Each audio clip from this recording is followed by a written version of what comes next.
August 7th, set to go for the biggest game of the year here in Athens. Let's check in with Holly Rowe. Well, guys, in a game this big, coaches want to know if their star players are ready to play. Let me tell you about Georgia running back Knowshon Moreno. When he took the field tonight for the first time, he ran out at full speed. He was 100 miles an hour, shoulder pads in hand. He was so excited to get out here. He went that fast throughout the entire warm-ups, guys. His teammates feed off of his energy. He is so excited for this game. At one point, he was standing by himself on the 10-yard line, no one around him. He looked up into the night sky and just went, "Wah!" He is ready to play, and the team hopes they can build off his energy. Holly, if you can't get jacked up for this one, you never will. Coming up on our show tonight, we'll see two of the best teams in the country, number 3 and number 8. Walsh to kick to Arenas and McCoy. Arenas very dangerous. They kick it away from him, and McCoy will take it in the end zone. John Parker Wilson, the senior quarterback, needs only 190 yards passing to own virtually all the quarterback records at Alabama. No small feat when you consider names like Starr, Namath, and Stabler. And I think he's going to have a big game tonight for Georgia. They have not had to throw very much. He only threw the ball 13 times last week in Arkansas. They have got to throw the ball, and I think particularly on early downs, first and second down, he's got to be effective throwing the football. Glenn Coffey is the running back. He is off to a great start this year. And Coffey will get the first carry. They love to run off the left side behind the center, the left guard, and the left tackle. You can check out the entire starting lineup for both ball clubs at the top of your screen above the miniature scoreboard.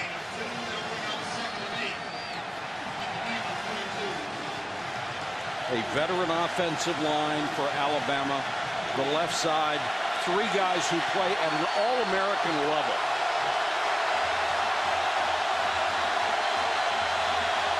Bring in additional wide receivers. They've got 5 men flanked out for John Parker Wilson.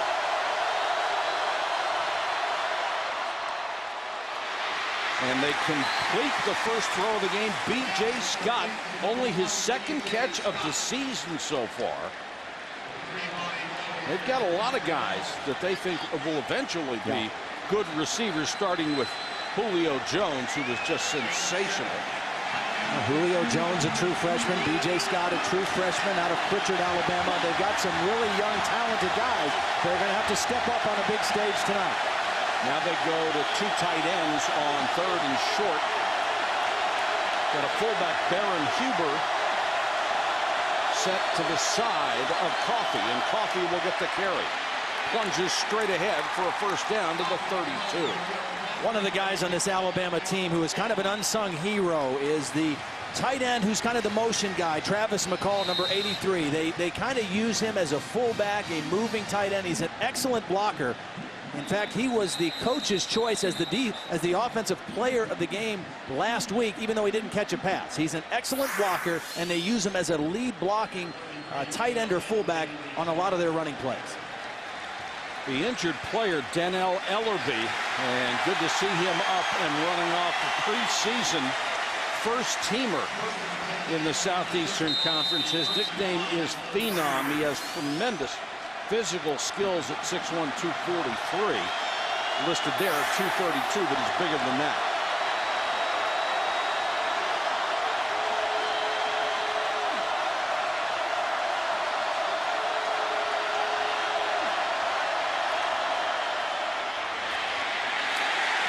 And off to the 35. That's about it.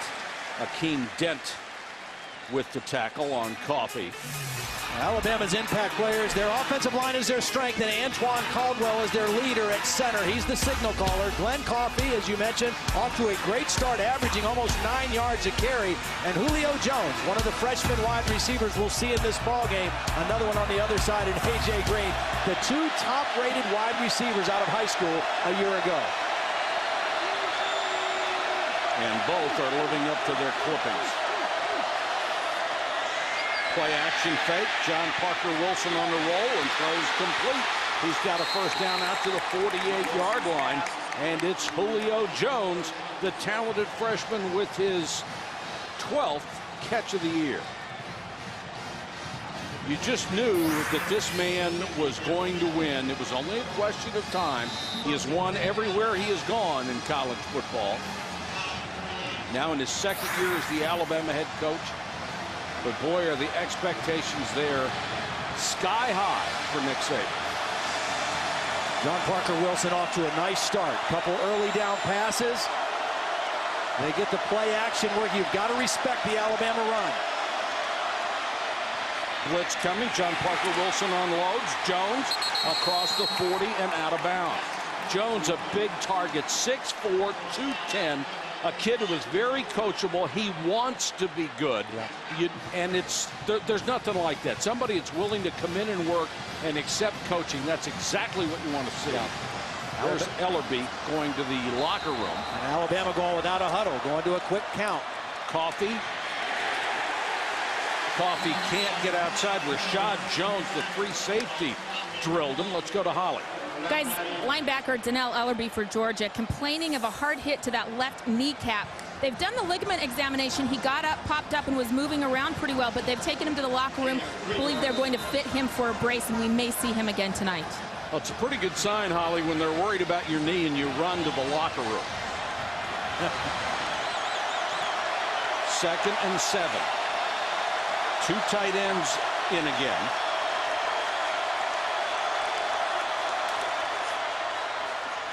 John Parker Wilson, good protection deep down the middle.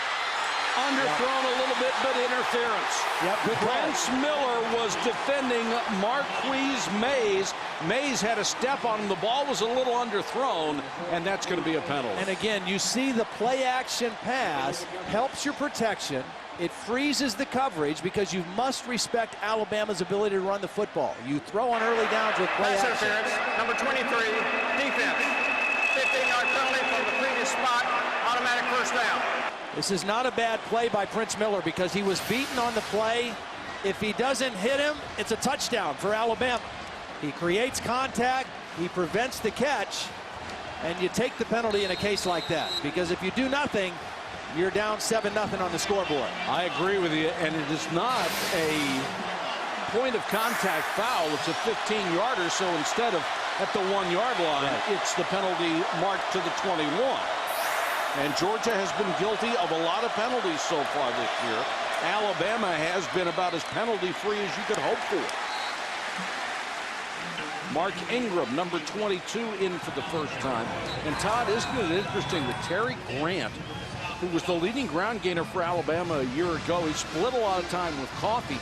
He's the third-string guy now. Yeah, that kind of shows you some of the depth that's improving for Alabama. Terry Grant, the leading rusher last year. Mark Ingram, a freshman out of Flint, Michigan, has really kind of supplanted him as the backup and has become the kind of the 1-2 guy with Glenn Coffee. And they're convinced you need 2 guys. Keeps them healthy throughout what has become a longer and longer season. Speaking of healthy, Geno Atkins will test the health of a running back every once in a while.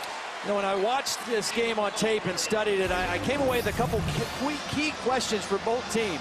Right now, Alabama has the ball, so their big offensive question, can they throw on early downs? Can they get some positive yardage? For Georgia's defense, can their defensive ends hold up against the big offensive tackles of Alabama? They match up pretty good inside, but it's on the defensive ends where they've got some problems. So far, John Parker Wilson answering that question.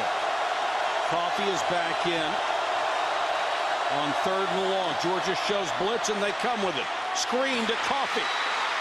10, 7, ball came loose. Georgia says they've got it, no signal yet.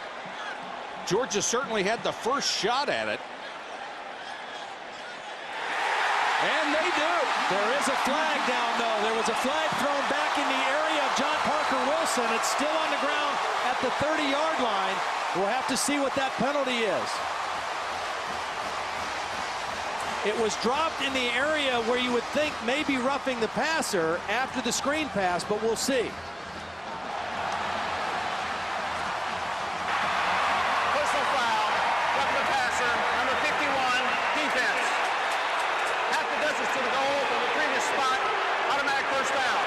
what a huge penalty. Instead of taking over inside their 10, they give Alabama a first down inside the 10. Well, here's the play. It was a beautiful call by Jim McElwain, offensive coordinator. A little slip screen against the blitz. He's got blockers out in front. Excellent call. And then he loses the football at the end. But the late hit on the quarterback by Akeem Dent, a young linebacker, up around the face, is what drew the penalty. Got him with an open hand in the face mask. Yeah, it wasn't so much that it was late. It was just in the wrong spot. They'll mark this at about the 11.5. So Alabama could still get a first down inside the 2. Ingram, nice cut. Still on his feet, driving hard to the 7-yard line. Jim McElwain, we mentioned, the new offensive coordinator at Alabama. For John Parker Wilson, it's his third different coordinator in 3 years. And it was interesting. McElwain said, you know, I was in the same situation last year at Fresno State with my quarterback there, Tim Brandstater. I was the third voice in 3 years for him, so I've really tried to be the guy that learns and let everybody else do what they're used to doing. And he has really blended well with John Parker Wilson so far. Got an extra offensive lineman in there for more blocking. Right up the middle to the goal line, touchdown. Mark Ingram with his 5th rushing touchdown of the season, and they are stunned in Athens.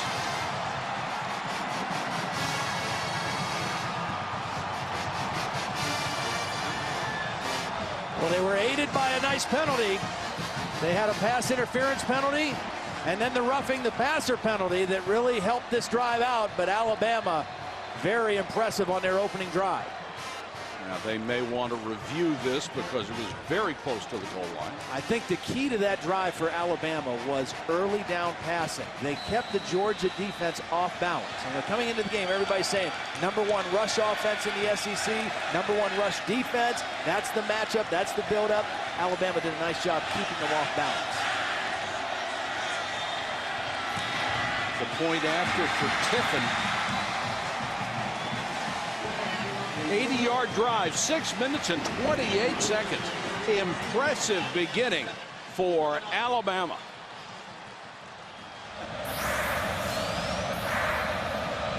Well, that was an impressive scoring drive from Alabama. 8 runs, 3 for 3 passing it, and 2 big penalties to get on the board first.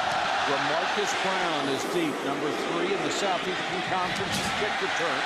26.1 a return. Not this time.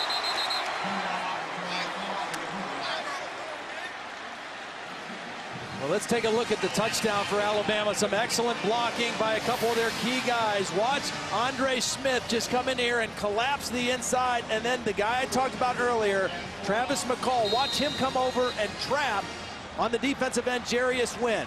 Andre Smith just collapses the left side. McCall gets the trap block, and Ingram runs with low pads and gets into the end zone. Beautiful run.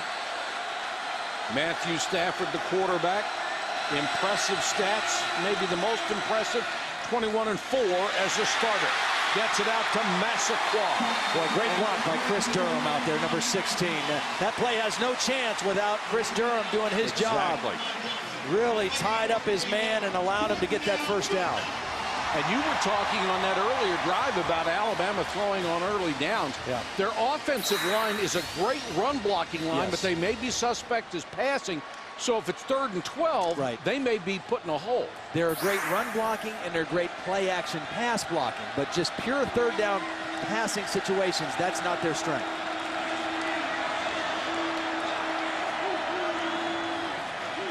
Stafford wants a screen. Marino. They love to throw screens, especially against an aggressive defense like Alabama's out to the 50. It's unusual to throw a screen even before you've seen any pressure. Yeah. Well, Georgia's a great screen team. Nick Saban knew that. They actually have this defended right, but Marino is too fast for the defensive linebacker, Brandon Fanny. I mean, Fanny was there to defend it, but Knowshon Marino felt him and just kind of stepped and juked outside and turned it into a positive game. Marino averaging 113 yards a game early in the season. Now he's in the eye. Stafford 2 for 2. Marino on that little toss. Holly showed you how psyched up he was in preseason, in pregame warm-up. Sean Chappis with a good block in front of him, the fullback. Well, he had a big game last week. 23 carries, 149 yards, and a couple touchdowns out in the desert of Tempe. And he is just such an excitable guy. His energy is contagious for this Georgia football team. I mean, he runs hard, he blocks hard, he cheers hard. I mean, everything he does all out. And it affects everybody on this football team. He is a fun guy to watch play football. Especially with the other weapons on this team. Stafford, pressure coming, another screen. This time, Marino has no chance, and Terrence Cody got in on the tackle. That's not good news for anybody with the ball. He's spectacular. Very explosive. 3rd and 7. They tried to screen on that last down, back the other way. Stafford under pressure, throws incomplete. See, what happened right there to Matthew Stafford is the protection from Georgia's offensive line, which is kind of the weak area right now on this Georgia offense, has been suspect so far this season. And what a quarterback has to do is he has to trust his protection every down, no matter what happened the previous play. That time, Matthew Stafford started backing out of there when he really didn't have to. I mean, the pressure wasn't there, but he kind of retreated like there was pressure and wasn't able to make a good throw down the field. Javier Arenas, who has tied the great David Palmer for 4 punt return touchdowns in his career, as dangerous as it gets. From the 19. Got a seat! Boy, that was close. Out to the 35. A 16-yard return. And Alabama up by 7. The Crimson Tide has the ball back. 7-0 Alabama. And they have dominated the early action in every game they have played this year. They are outscoring their opponents 71-0 in the first quarter. Coffee lowers his shoulder, gets maybe 2, and that's it. It's interesting. When we talked to Willie Martinez, the defensive coordinator for Georgia, yesterday, he said, you know, this is the first team that we have played this year that we know is going to be committed to running the football. Everybody else we've played so far has just kind of dabbled in it. They've tried it. We've stuffed them. They've gotten away from it. Now, last week, Arizona State had 4 yards rushing in the first half. Alabama's a team that is going to commit themselves to running the football and challenge you physically in your front 7. Alabama's already gained 56. Georgia was only giving up 45. John Parker Wilson in trouble down the sideline, gets out of bounds. Here's Holly.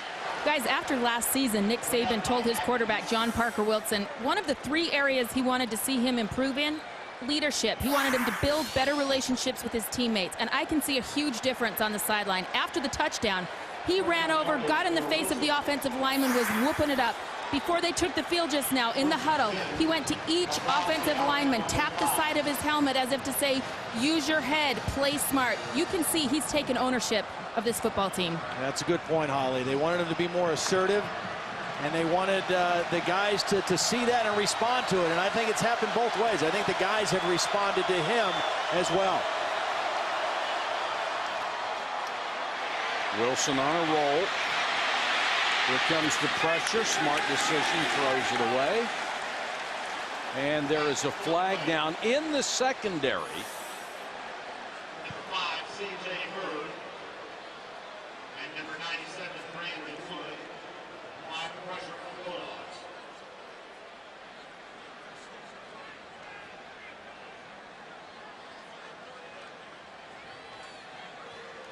Flag on the play. For the pass, holding, number 23, defense. 10 yards away from the previous spot, automatic first down. That's Prince Miller, who committed the interference call earlier in the ball game, and he's shaking his head and pleading his case, saying, I didn't do it. Well, another costly penalty right here. Prince Miller working on Mike McCoy, the receiver, and he just gets him tied up. You can jam him, but you can't grab him. And right there, he's grabbing and holding him when John Parker Wilson was trying to throw the football. And Prince Miller is saying, I never touched it. Right.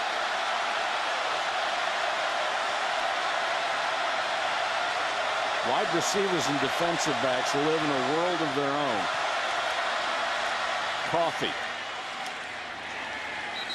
You know, one of the things that has been a problem for Georgia in the first part of this season has been penalties. Now, they've kind of won in spite of themselves with that. And Mark Richt told us, you know, we're going to just try to, you know, we want to coach about it, talk about it, but there's a fine line between making too big of a deal and taking away some of your kids' aggressiveness. You don't want to do that. But already we've seen a couple costly penalties prolong that touchdown drive, and then this one right here gave them another opportunity after a pretty good defensive play on first down. Nice start for Glenn Coffey. 3 carries, 37 yards. Each has been a first down run. He looks much more powerful than he was a year ago. Got a good block on that play, and the pass is complete. I think we got another roughing the passer, too. We just talked about penalties, and I think we got another one. Nikita Stover made that catch. Coming into tonight, Georgia was the worst in the SEC in terms of penalty, averaging 10.8 per game. Personal foul, roughing the passer, number 99.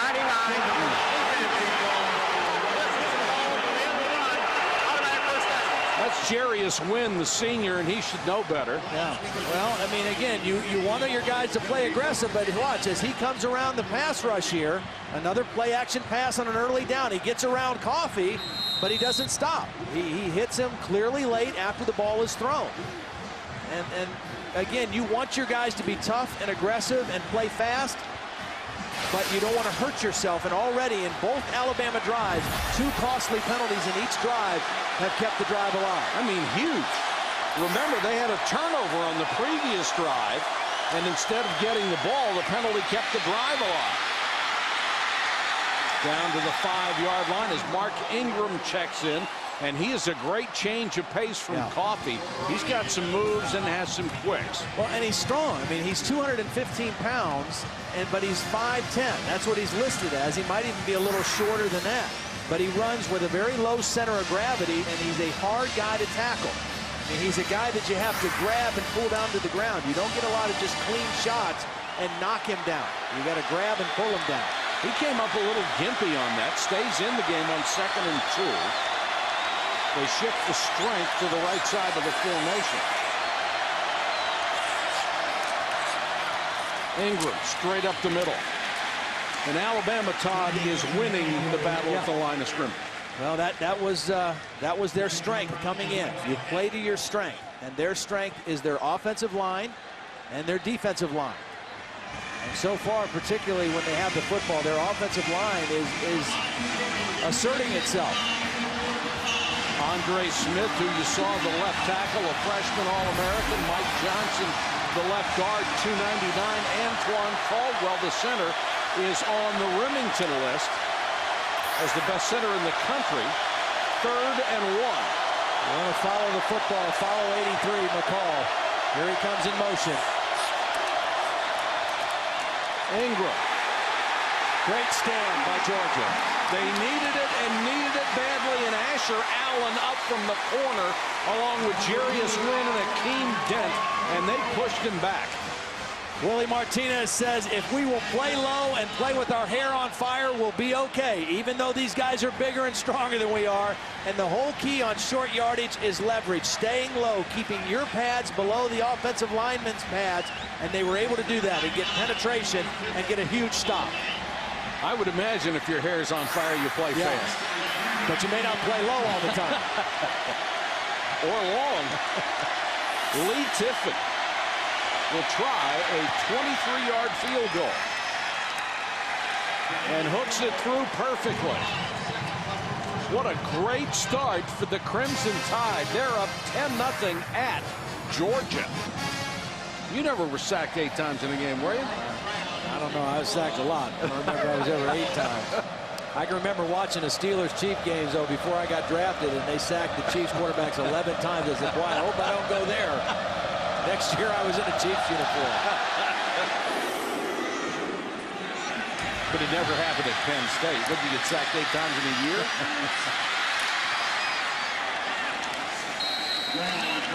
Let's check in with Reese Davis. Reese, what do you have?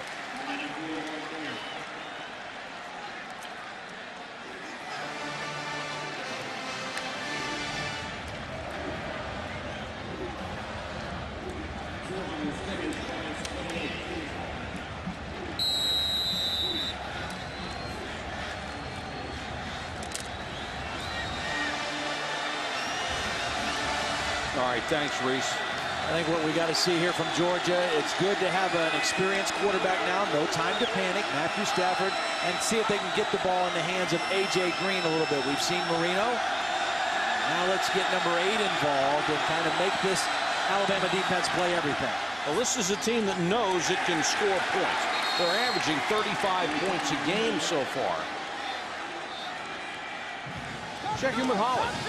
Well, Georgia quarterback Matthew Stafford knows how young and inexperienced his offensive line is, so he's constantly trying to build them up. Just on the sidelines, he was standing here before they took the field, and he told them, guys, we got to get out there and tackle. Right now, I need you to own the line of scrimmage. And that's going to be a tall order because this is a very young line. They have talent, but everybody in this league has talent. Experience goes a long, long way. Stafford will go to the shotgun.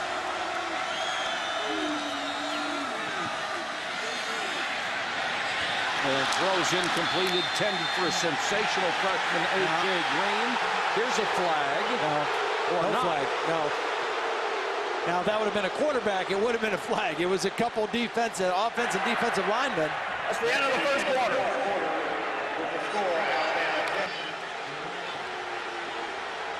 First quarter just flew by, especially if you're from Alabama. It's 10-0 Crimson Tide. Here at Georgia, that Alabama right now is a better football team. Well, and they forced Georgia into situations that they don't necessarily want to be in. Look at this. Nick Saban's team has not trailed at all this year. And only 26.5 minutes have they been tied. They have just dominated people. Third down play for Georgia in the game. All of them have been in the 6 to 9 yard range. A.J. Green has still not caught a pass. Stafford, good protection, looking. Throws for Green, double teamed and almost had it. Marquise Johnson got a piece, it appeared. Well, A.J. Green, the thing that stands out to me about him, he has great body control. I mean, he can go up in the air and snatch the football, but that was excellent defense. 2 guys there, and Marquise Johnson actually batted the ball away before A.J. Green could snatch it out of the air. And Green got away with a push. Here's a very poor kick, and it takes a bounce back toward the 40-yard line. It is an 18-yard punt for Brian Mims, who came in averaging nearly 44 yards a kick.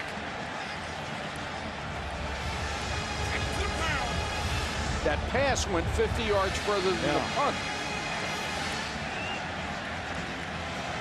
Well, a difficult situation again for the Georgia defense. A short field for John Parker Wilson and the Alabama offense.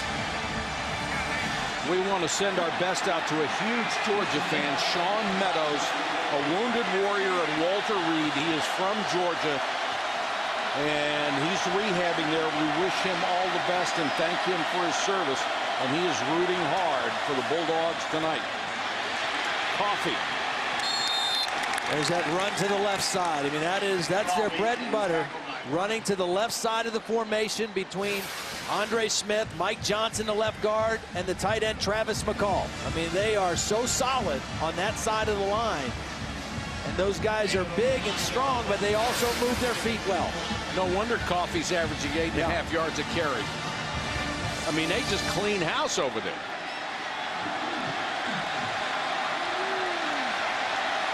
Georgia has to find an answer because they're being dominated early in this game. Coffee again, straight up the middle.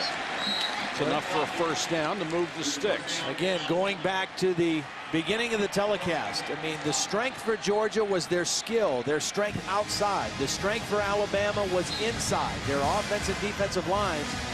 And so far, that strength has got the upper hand. I mean, they are controlling the line of scrimmage on both offense and defense.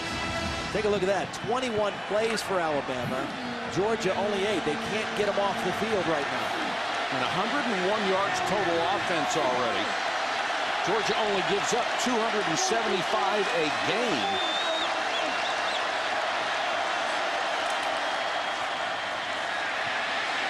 Now Nice play action fake, tremendous protection. Julio Jones inside the 10, still on his feet, dives. We're going to say he's out of bounds at the 5. Boy, he's got some moves. Yeah. Pretty after the catch. Again, the play action pass, you've got to respect it. That makes it easy to pass protect. Look at the linebackers chasing the fake, and Julio Jones just finds a weak spot right behind the linebackers, and then the balance afterwards. This is a long developing crossing route, but the protection is excellent because of the run fake. Julio Jones finds the hole and then shows what he can do with the ball after the catch. Stepped out right there.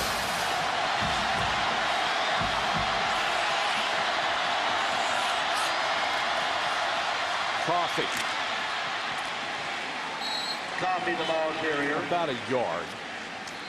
Well, you know, as a quarterback, you get the kind of protection he got on the play before. Yeah. And it's pretty easy to play that position then. But the reason he's getting that protection is they are out of third down passing situations. They are passing when they want. Absolutely. When they can dictate to the defense and say, hey, you've got to respect run and pass, and we're mixing it up. When it's third and long and you have to pass, then it's easier to play defense. That's the problem Georgia's having. Their passing situations have been third and long.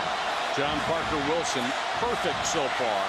5 out of 5, 78 yards on the night. Coffee off that left side, cuts back, dives, touchdown.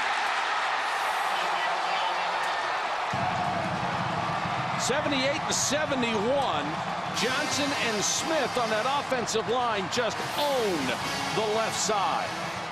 Andre Smith, Travis McCall, they pull the guard around on that. Mike Johnson pulls around. Nikita Stover, the wide receiver, got a block. Everybody did their job. I want to tell you something. There are 93,000 people in here. 92,000 of them are wearing black, and they are not making any noise at all. Welcome back to ESPN College Football Primetime, presented by Hampton Hotels.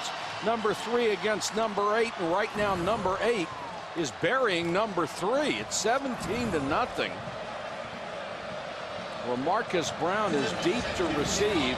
It's been since 1942, the middle of World War II, that these teams have met while they were both undefeated and ranked in the top 10. So far, it is a mismatch.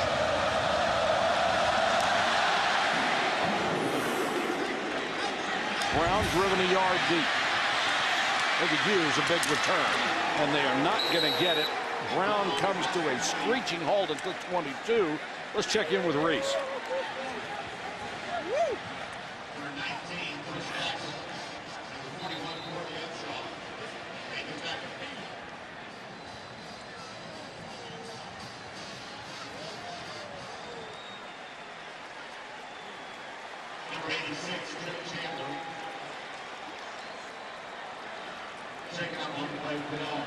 And there's Trip Chandler, who is their outstanding tight end, and they are short in that department tonight anyway. Well, he got banged up last week in Tempe, and he looks like he's favoring that right shoulder. That affects their running game a lot more than their passing game, having that tight end on the field. Bruce Figgins was already hurt, and the third guy listed as a tight end is Keontae Tripp, who started the season as their left tackle and was found wanting there and has been moved to the tight end spot at least tonight. Let's go to Holly. Well, guys, the mood on the Georgia sideline is stunned. It is dead quiet. None of the emotion is coming from the players. They're just sitting there. They're quietly sitting, listening to the coaches. The only emotion I've seen is from the coaching staff. Very quiet. Rennie Curran, the fired-up linebacker, was very quiet, and he went over to injured Dannell Ellerbe and just said, man, we're not talking out there. We're not talking anywhere right now. I think they're all stunned right now, Holly. Aaron White, number 81, has come in as a tight end because Tripp is obviously going to be used as a blocker, and that's about it. Stafford under pressure. Gets away, goes forward, gets to the 30-yard line, swallowed up by Luther Davis. One guy we haven't pointed out yet is in the middle of that Alabama defense, and it's Mount Cody. Terrence Cody, number 62, who was 6'5", 365, but that's a shadow of what he once was. He was at 420 in junior college. Yeah, he's been a great story for Alabama so far. Nick Saban, when he was recruiting him, told him if you get to 390 by signing date, we'll offer you a scholarship. He did it. He said, now I want you to be 370 by June. He barely missed that, but he's playing in the 360 to 365 range right now and playing very well in the middle. They show blitz, they come with it. Stafford on the run, throws complete to Green, but it's taken away and intercepted by Dante Hightower. Popped right out of Green's hands, and Hightower goes the other way with it. Unbelievable. They get a first down conversion. Nice little rollout by Stafford. They get A.J. Green in the game, and it looks like he might turn this into a big play because the defense is flowing fast, but he loses the ball, and another true freshman, Dante Hightower, plucks it out of the air. I thought he was going to turn that upfield and turn it into a big-time play. Instead, the ball gets knocked out by Justin Woodall, and Hightower comes away with the interception. Woodall, who was a great high school baseball player, turned down a big contract because he wanted to play college football. And Murphy's Law is in operation tonight. If it can go wrong, it has so far for Georgia. Mike McCoy. Another first down pass for Alabama. Their plan coming in has been beautiful. Now John Parker Wilson is 6 for 6 throwing the football. 3 passes on first down, 3 passes on second down, no throws on third down so far in the game. They are throwing on early downs, and they have really got this Georgia defense way back on their heels. Even people that would have no chance to understand some of the nuances of play calling, I think, can recognize this. Yeah. This is a beautifully called offensive game so far. Roy Upchurch, number 5, is in as a wide receiver.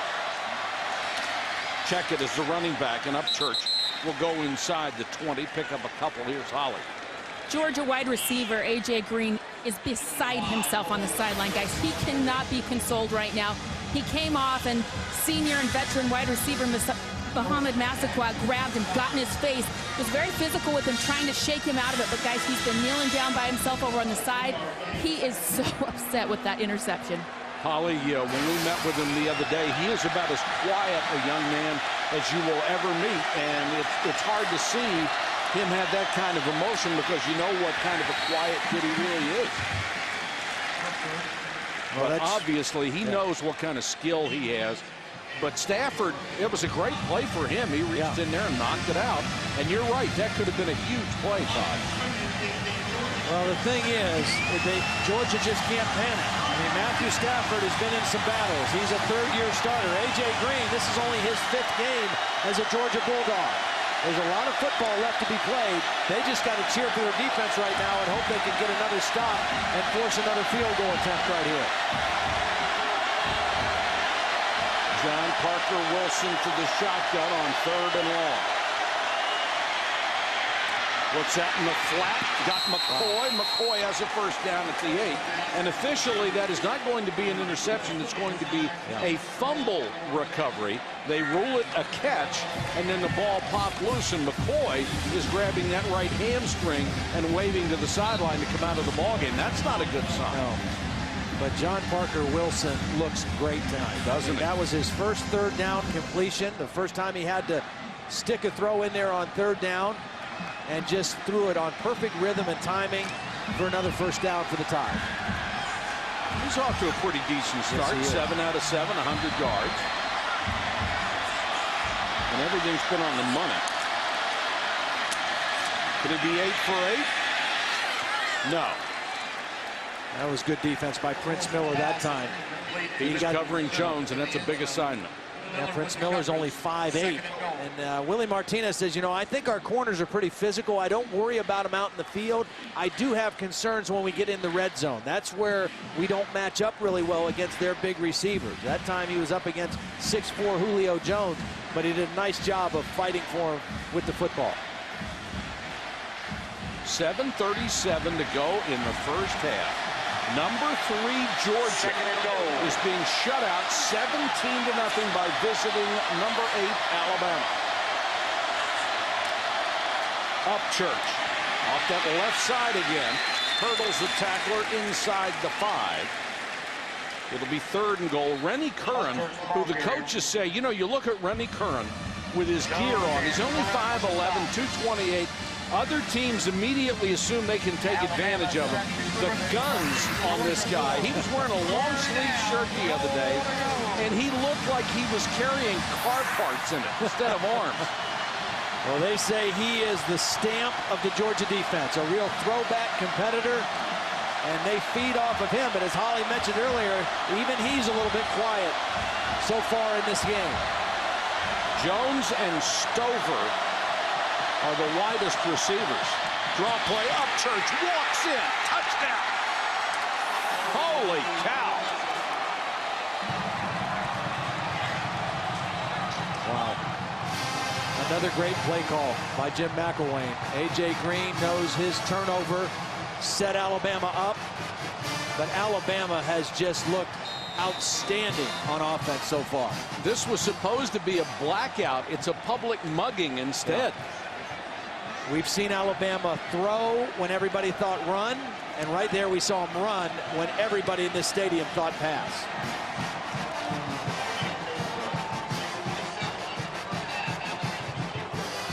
Another Georgia mistake leads to another score.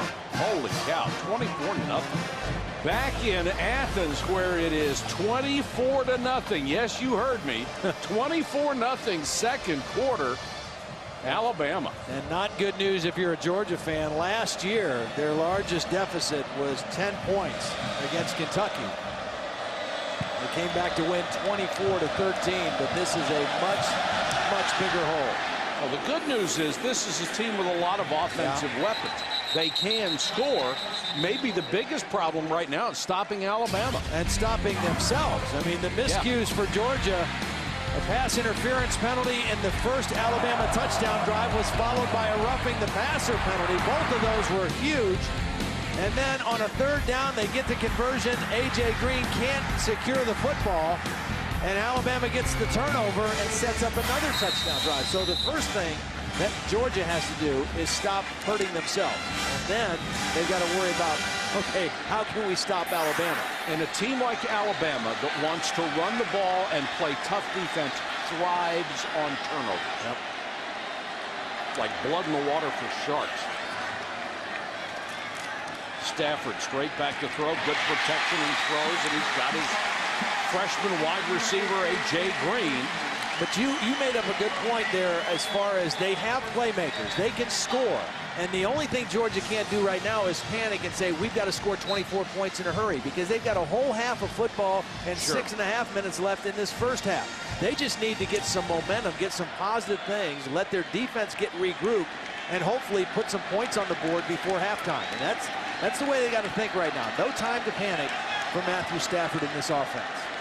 And no reason to abandon the run, not when you have a guy like Marino who can break it any time. Don't want him to be taken out of the game, that's for sure. And here he is. But they've got to do a better job blocking for him. Luther Davis made that tackle. Mark Richt has done such a great job, Todd. I mean, he has really done. Two-time SEC Coach of the Year. He just had a brilliant career here at Georgia. And he's got, you know, he's an interesting person, because I really like Mark. I've known him for a long time. I mean, he's a man of deep faith, and he's got a kind of a quiet demeanor about him, but he has a fiery competitor on the inside. I mean, don't kid yourself for 1 minute that he is not a competitive guy, because he will fight you. But very calm demeanor on the outside. Stafford felt the pressure, has to roll. A nice throw by Stafford. Back against the grain, and he found Marino coming out of the backfield. Corey Reamer made the tackle, and Stafford has thrown the ball exceptionally well so far. Well, he has a gifted arm. I mean, there's just no two ways about it. He has as good of an arm as anybody I've seen in college football in the last few years. And where he's really made some strides this year is in his footwork and his athleticism. I mean, this is a guy that when he came here as a freshman, he weighed 245 pounds. He's down to 230 now. He has worked to make himself a better athlete, and it shows in those kind of plays where he has to leave the pocket and make a play. Georgia uses a timeout with 4:58 to go first half. Georgia trying to make something happen on offense.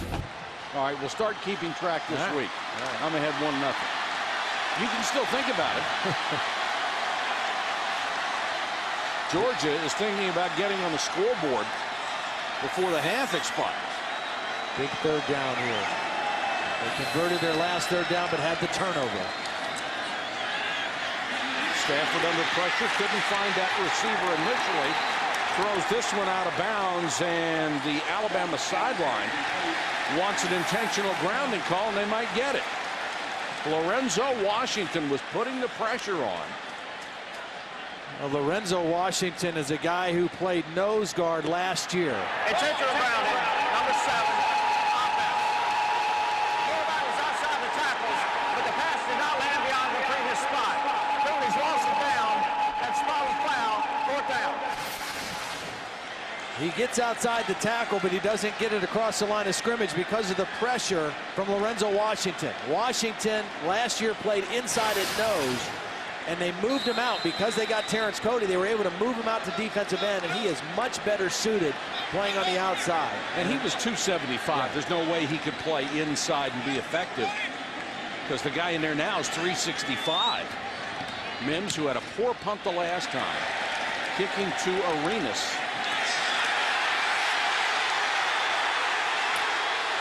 Arenas breaks a couple of tackles, takes it up over the 35 to the 37. Check it out. Can Alabama add to this margin? John Parker Wilson thinks so. Coffee, who has done a little bit of everything tonight, up to the 43. Prince Miller, who's been very active on defense, made the stop. I don't know if John Parker Wilson, I don't know how he slept last night in the hotel, but whatever he dreamed about this game, I'm not sure he could have played any better in his dream than he's playing right now. I mean, he has absolutely been on point with everything they've done offensively. He's managed the game, he's thrown the ball extremely well, and he has kept this Georgia defense befuddled. 2nd and 4. Coffee, 1st down and more. See, when you can run the football, it does so much.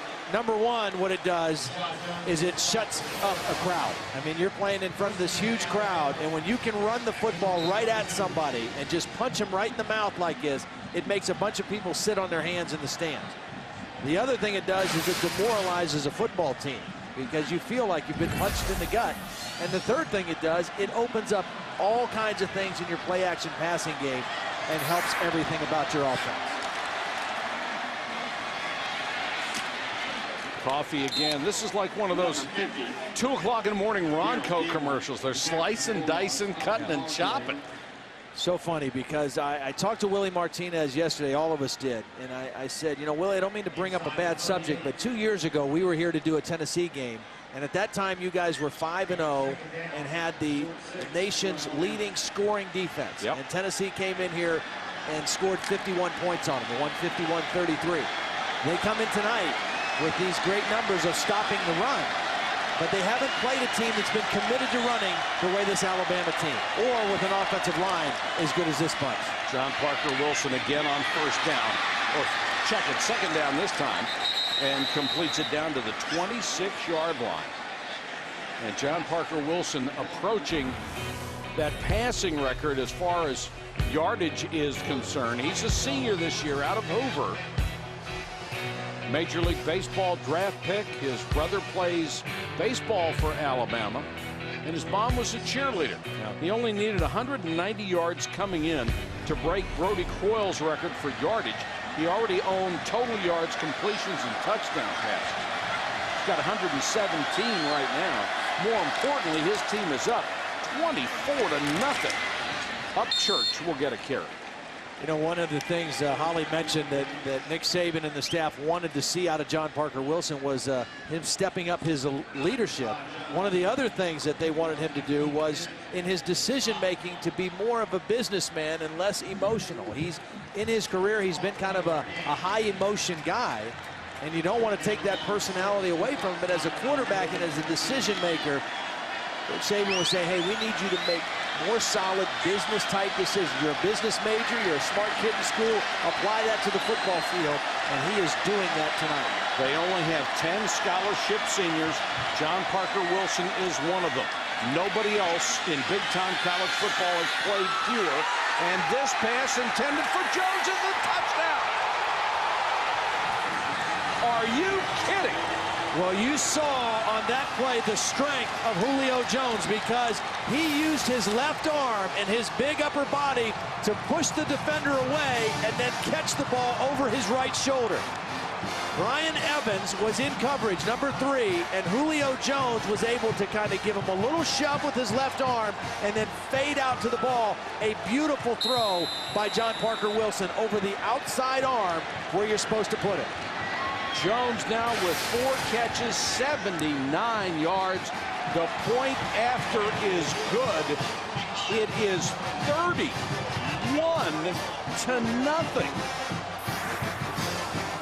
Alabama has made the crowd even more quiet, if that's possible, with 1:25 to go in the first half. This is an old-fashioned country butt kick. And Georgia is supplying the butt. 31-0. Ball fell off the tee.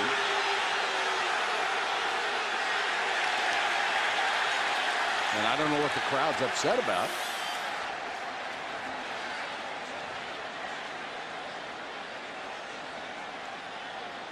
Of course, they've got to take out their frustration on something.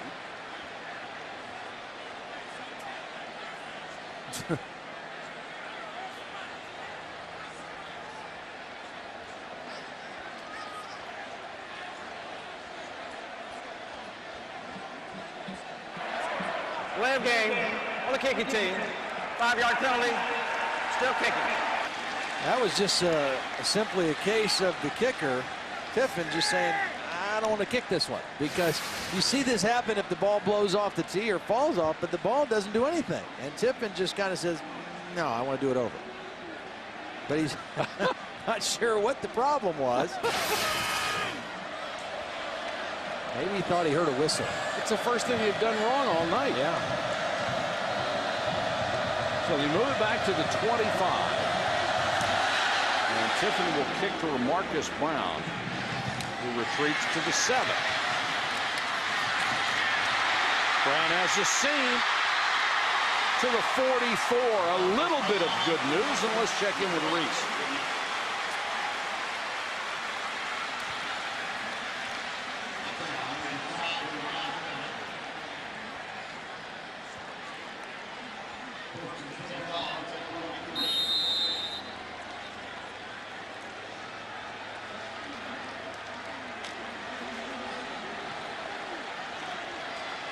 All right, Reese, thanks very much. Wasn't the Mississippi-Florida game just staggering? Yeah. Mississippi winning in the swamp.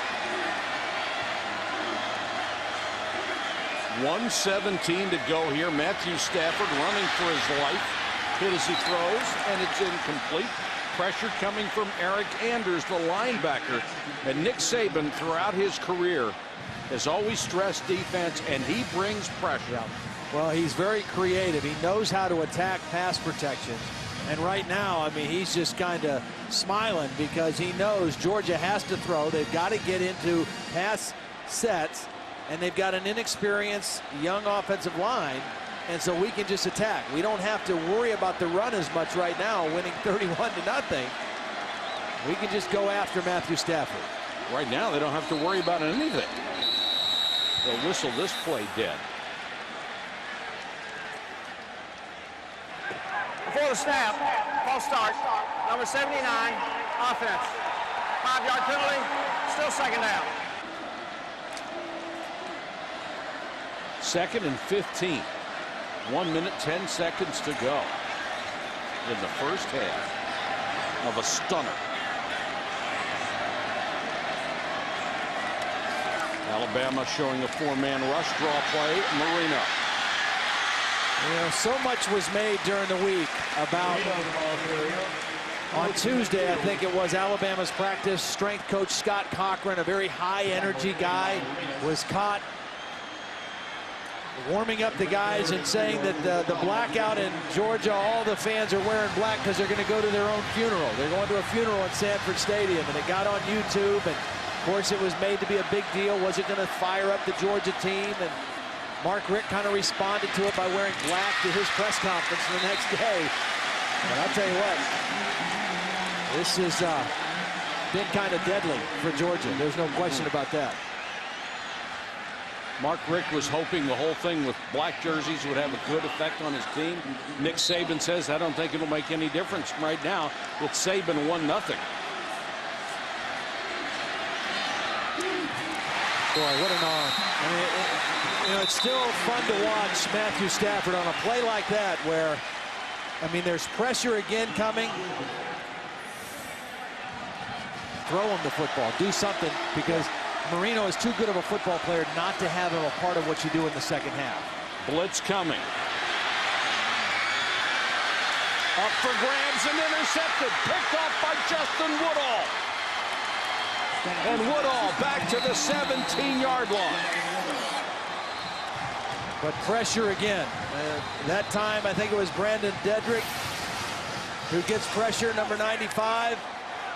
He's going to force him out of the pocket, and he tries to throw off that back foot and just not able to get enough on it. And, of course, Alabama's playing safe defense. I mean, they're rushing 3 or 4. They're playing everybody back. And Woodall there for his 3rd interception of the season. That's his first in 121 throws. Small consolation to Matthew Stafford. Small consolation to Georgia. And remember all the hoop-de-doo when they paid Nick Saban, what, $4 million a year to coach this team? There are people in Alabama right now that think he ought to get a raise. Well, the big lesson for Alabama after last year, can they finish? They've got to do a better job of finishing. Well, they finished the first half. We'll see if they can finish the football game. Did they ever? Alabama, 231 total yards to 86 for Georgia, and 2 big Georgia turnovers. Time of possession is more than double. And Todd, 31-0 is a true reflection of what's happened. Absolutely. That was a dominant performance by the Alabama Crimson Tide. Marcus Brown from the 12. And up to about the 26. Defensively, they got after Matthew Stafford, particularly when they got the lead. Georgia just has to approach this now as this is a new football game, the second half. Can't think about the score. They have to think about just executing and playing football. Marino across the 30 to about the 31. That is only his 6th carry of the ball game. And you don't expect him to get that many more because of the way the score stands. And that's got to hurt that young man because he loves to compete, he loves to play, and he is unbelievably talented. Well, he can also catch the football, and he's a good pass protector, so you keep him in the game, but you still have to get his hands on the football, even if you don't line him up in the eye and hand it to him a bunch of times in the second half. He had averaged about 17 carries a game coming in.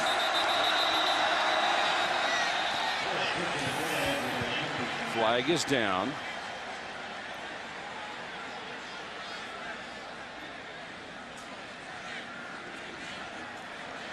Dead ball foul. False start. Number 86. Offense was not only in the line of scrimmage, put his hand down and picked it up. That's a 5-yard penalty. Still second down. That's Trip Chandler, the tight end, who was hurt earlier. Good to see him back in the ball game. And the penalties rearing their heads again. It's been a problem all year for Mark Richt's team. Worst in the SEC coming in. They've been able to kind of win in spite of them the first 4 games of the year, but they've hurt themselves with it tonight. Yeah, the penalties they've had in this game have been killers. Stafford, boy, what an arm he has. Completes it to Chris Durham, and here's Holly. Well, guys, catching up with Nick Saban at halftime, he was as intense as I've ever seen him. He said, we haven't accomplished anything yet. This is a new ball game. This is a very good football team we're going against. What it really comes down to is his team's ability to finish. Everything they do is about finishing, from their fourth quarter program to how they run practice to how they do their reps, guys. Alabama will see if any of that has had an effect with how they finish the second half. Well, I was so impressed with what they looked like in the first half. Oh. We saw them a couple times last year. They are so different looking than they were last year. They're playing faster. They're playing with more confidence. And that idea of finishing, that's the big deal with Nick Saban. Down the middle again. This one complete to the 31, Durham again. And yet, I don't know a coach who has ever coached who can go in a locker room with a 31-0 lead and say, hey, guys, it's 0-0. Well, he knows how talented Matthew Stafford is. And you don't want to let these guys off the mat. Matthew Stafford, a nice throw, couple throws in a row. Here's the guy in the middle, Terrence Cody, going against a true freshman, Ben Jones, who's doing all right. Ben Jones is an Alabama kid. He's from Centerville, Alabama. He's a hard-nosed, tough guy, and he's got his hands full. That Terrence Cody, the thing about him and what he has done for Nick Saban's defense is Nick Saban's a 3-4 defensive guy, not a 4-man defensive front. He likes to base his defense out of a 3-man front. The only way you can do that is if you have a stud playing in the middle on the nose. Sir. You have to have an anchor point for that 3-4 defense. He did not have it last year. He developed a freshman who is a backup, Josh Chapman, but then he went out and got Terrence Cody, and Cody has played great for him this year. And everything revolves around his ability to hold the point in the middle. Absolutely. That was Durham being helped off the field. That last block by Ben Jones, the center, he did a great job one-on-one. Jones is from Alabama and has a brother who is a catcher on the Alabama baseball team. He chose to come to Georgia to play football. He's not a dainty little guy himself, no. 305, but he looks small next to Mount Cody.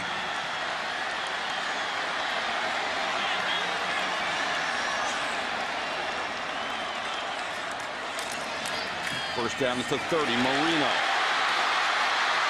Got some room, stiff arm, and goes down just inside the 25-yard line. Woodall and Arenas out of the secondary made the tackle. Well, here's a sweep to the right side, but let's watch the big guys again. Jones going against Cody, leaning on each other, pushing on each other. I mean, they're 20 yards away from the play, but they're still fighting to the end of the whistle. I mean, this is a fun battle between these guys. Even though the score is 31-0, don't tell Ben Jones that. He's still fighting and scrapping. Boy, he is. And he won those last couple of matchups.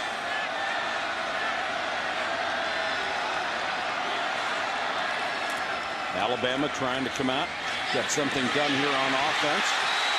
And that pass was intended for Michael Moore. He never saw the ball. Yeah, he never knew where the ball was thrown. Flag down in the secondary. Looks like an ineligible man downfield. Maybe that's why. Maybe it was a run play called and a late check by Stafford because there was a lineman downfield and the receiver never looked for the ball.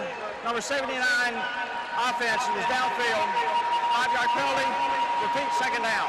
Justin Anderson, who, as they shifted the line, moved up from backup right tackle to the starter at that spot. And this offensive line, you know, we should mention too, they lost their best offensive lineman to an injury before the season started. Yeah. Trenton Sturdivant was their starting left tackle, started all year last year. He injured a knee and is lost for the year, and they've been kind of reshuffling this line ever since. Stafford tucks it. He is hardly known for his running ability, and now Stafford real slow to get up. Yeah, he got slammed down pretty hard from behind. Brandon Dedrick was chasing him and drove him into the turf pretty good. This was kind of an odd play, second and long yardage, just a quarterback sweep. I mean, this was a quarterback keep, and watch Dedrick from behind just kind of slams him down into the ground.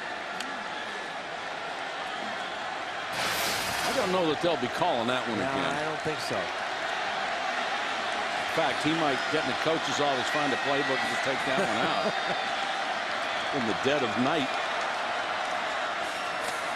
Four-man rush. Stafford, good protection this time. Floats it for the end zone. Really threw it up for grabs, and it's incomplete. Double coverage intended for Moore. Woodall was back there. That was not a good throw. No, and it was kind of a frustration throw.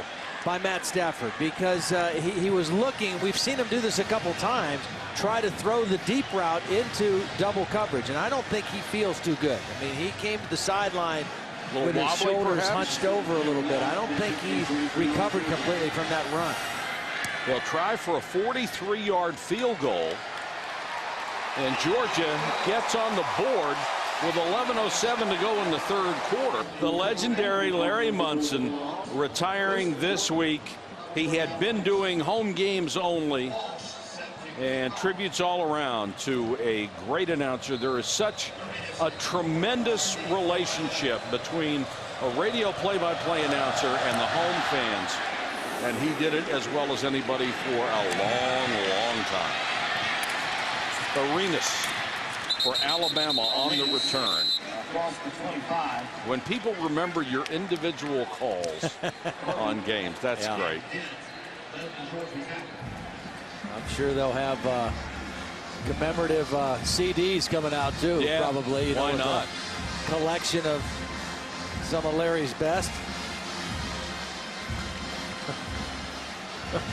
I just got a note they already have 3, but they'll come out with a deluxe fourth one, a retirement. Yeah, have a box set. Yeah.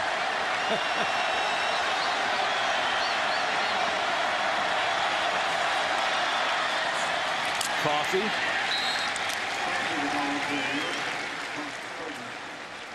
Now, we're not sure if this was done by farmers or aliens, but it is a cornfield tribute to Larry Munson at the Southern Bell Farm in a 7-acre parcel of a cornfield.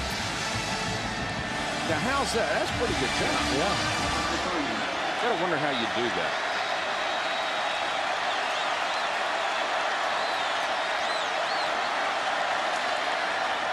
John Parker Wilson, who has been spectacular, throws this one away. That's a good decision. Yep. Had a tight end Nick Walker out there, well covered, not going to take any chances. We talked about the loss of Sturdivant on the offensive side for Georgia, but there's been a couple key losses to this defensive line as well that you can see they're missing him tonight. Their best defensive tackle, Jeff Owens, a senior, was injured in the opening game. They lost him for the year. They don't have the depth at tackle that they would have had with him. And then their best defensive end, or most experienced, Roderick Battle, injured his neck early in the season. He's been out for, this will be his 3rd game out. They certainly missed those 2 guys' presence at a time like this against an opponent like this. And you see the Georgia players trying to get the fans psyched up, get them back in the game. Yep. It's a good pressure. You know, they got score, they got 3 points. They got a 3-and-out now by their defense. And they just are looking at this game, and I'm sure Mark Richt told them, hey, it's not 31-0, it's 0-0. We just have to play the second half like it's a brand new game and not worry about the scoreboard. Play with urgency, play with passion, but let's just go out there and try to make some plays. This will be the first punt of the night for the Alabama kicker, P.J. Fitzgerald.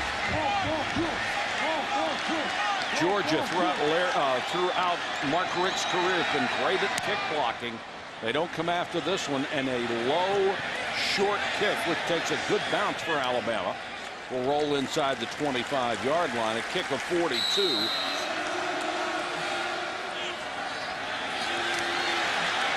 Stafford deep post, threw it up for grabs, nearly had it picked again. Massaquoi was back there and had 3 guys around him. The closest was Rashad Johnson. Now, I think one thing that Matthew Stafford's going to have to do, he didn't do it on the last 3rd down play. He can't just force the ball down the field. He's hit a few crossing routes, but Alabama is going to play the deep routes.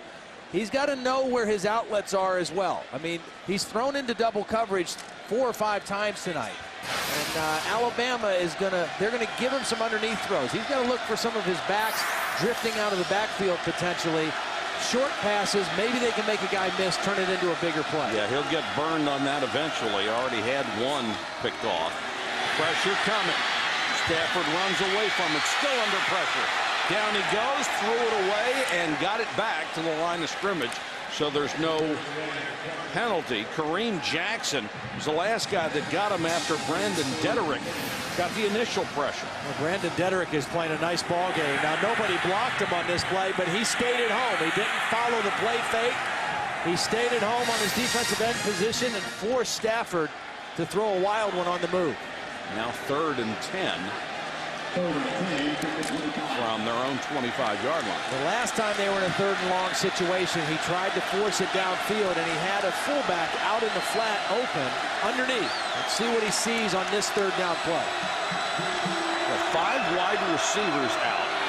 They want a screen. They come back to Marino. They weren't going to let the screen to develop this time. Outstanding defense. Ali Sharif was right there in the middle of that screen. Let's go to Holly. Guys, Georgia running back Knowshon Moreno hurt himself on that last play where he was trying to block a cut block and hit the ground hard. He appears to have injured his right wrist. He was kneeling on the ground just then. He's in quite a bit of pain. They're going to take him over to the training table and examine him. But a wrist injury for a running back, not a good thing. Last thing they can afford, being banged around the way this game has gone, is to lose Knowshon Moreno. Mims to kick to Arenas. And another bounce. Alabama takes over in great field position. Its own 47. Coffee. Got to be gravy involved, doesn't there? Or sauce.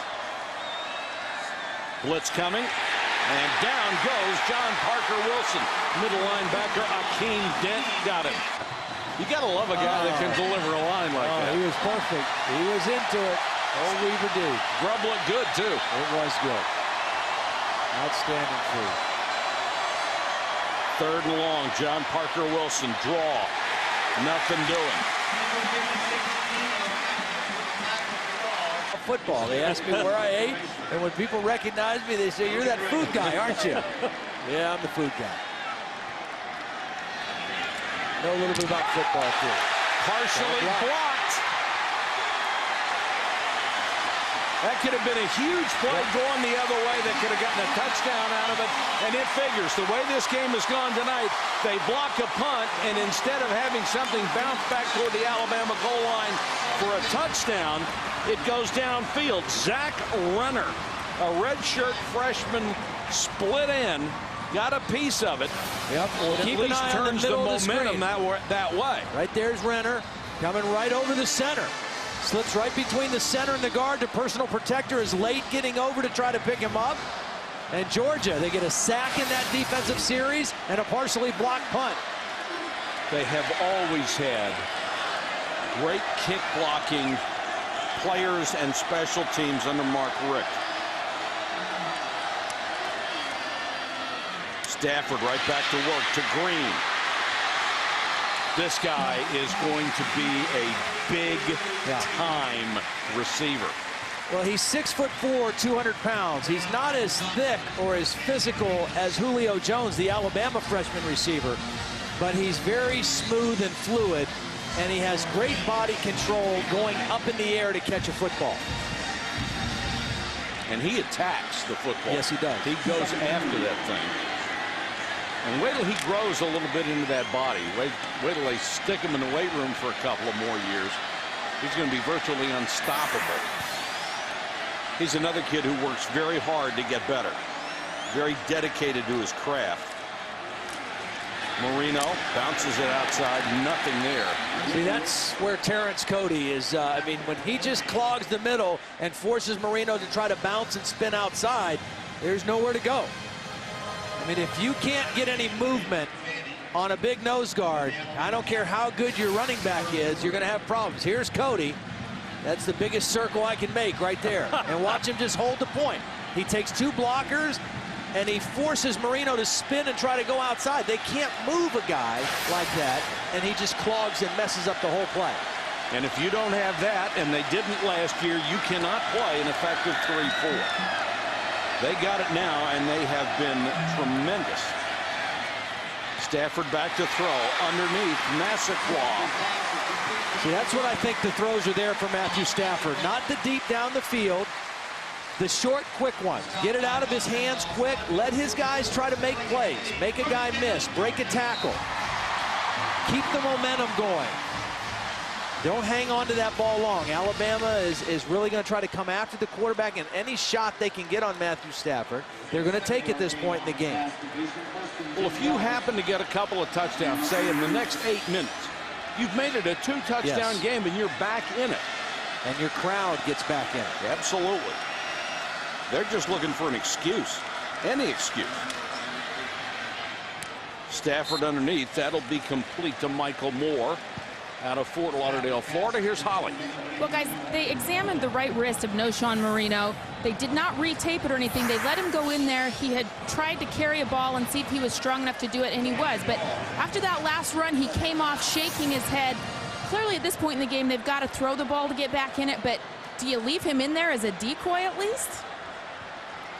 Well, I don't know. Caleb King is a pretty good backup, and I don't think you want to take any chance on hurting Moreno. And I don't know that you can afford a decoy right now. I wouldn't keep him in there as a decoy, but if you're going to throw it to him, I would keep him in. This is King. It's a flanker reverse. Massaqua's going to throw off of it. Stafford was the intended target. I don't know if you're going to fool him deep on any of these either. Well, they really tried to trick him a little bit, going with the reverse pass back to the quarterback on the same side. But look, there's three Alabama defenders playing that play. I mean, they are not fooled at all. And what they're thinking right now is, let's not give up a cheap, easy one. That's all we have to do, not give up a cheap one. So the trick play, which you count on fooling at least one or two of them, didn't fool any of them. 3rd and long. 4-man rush. Pressure out of it. Massaquoi inside the 40 to about the 38. And I think you're at the point where you might as well go for it, don't you? Yeah, you have to go for it right here. And I think it's got to be the same kind of play, a quick throw. Yep. Because Alabama's going to pin their ears back and come after Matthew Stafford. If they rush 4, it's just got to be a quick shot into a zone opening. If they bring pressure, you got man-to-man. And Stafford certainly has the arm to make any throw they need right now.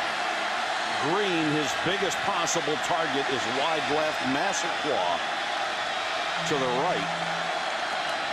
Blitz coming. Instead, they go over to the middle, and Moore makes the catch. Moore inside the 31st down. So their two most dangerous receivers split out, and they throw it over the middle. Well, they brought a pressure. They brought Javier Arenas off the slot, and Stafford saw it and went right to the guy where the blitz came from. Arenas came on the pressure. Stafford reads it and hits his receiver right in the open area, Michael Moore. Clock running, 2:10 to go, 3rd quarter. This Moreno out here, he wasn't sure where he was supposed to line up. That's him right there. Stafford with a pump fake. There's that body control by A.J. Green. Stop fade, and A.J. Green makes the catch. What a sweet-looking receiver. He has tremendous body control going up in the air for a football. Here he is right here. Watch as he looks back and finds the football and then adjusts his body without losing speed or losing sight of the football. That is just beautiful work by a tall wide receiver. I mean, he's 6'4", but he goes to about 7'2" when he jumps and makes that kind of play. And Kareem Jackson had no chance. First, he didn't turn around to find the ball, and then the pass was thrown so high he didn't even have a chance to play the receiver's hands and try to knock it away. Stafford throws at the goal line, incomplete, trying to get it to Green. Crowd wanted a penalty, they won't get it. Well, there was some contact in there, but I think it was kind of incidental. Marquise Johnson, number 24, was on Green, and it actually looked like Green went into Johnson. And there was contact, but I don't think it was pass interference. Stops the clock at the 1:23 mark. This is about the biggest climb up a hill you're going to find. Still down 4 touchdowns. Marino is back in out of the eye. He'll get the toss. Dives to the corner, got there. The ball hit the pylon, and it's a touchdown. Well, that's one. They need 3 more. And look at Knowshon Moreno. No quitting this kid. There's no quitting any of them. Nope. And the good thing for Georgia and for Marino, his right wrist is the one that was bothering him. He's got the ball in his left wrist, and it's with that wrist he's able to reach it strongly to the pylon for the touchdown. Used the sore right wrist for a stiff arm, which got him an extra yard and enough for the touchdown. Georgia has scored 10 in a row. They've cut the lead to 21. Is it possible they will spot the ball at the 30 and kick off from there? Too early for an onside? I think it might be, only because if you look at Alabama right now, they're waiting for an onside. They've got 6 guys up anticipating an onside kick right now. So you kick this one deep and hope your defense comes through again.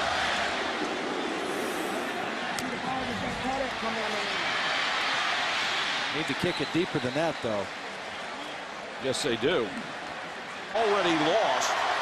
We'll talk more about this in a second. John Parker Wilson wants to throw on first down tip. And incomplete. And here's Reese.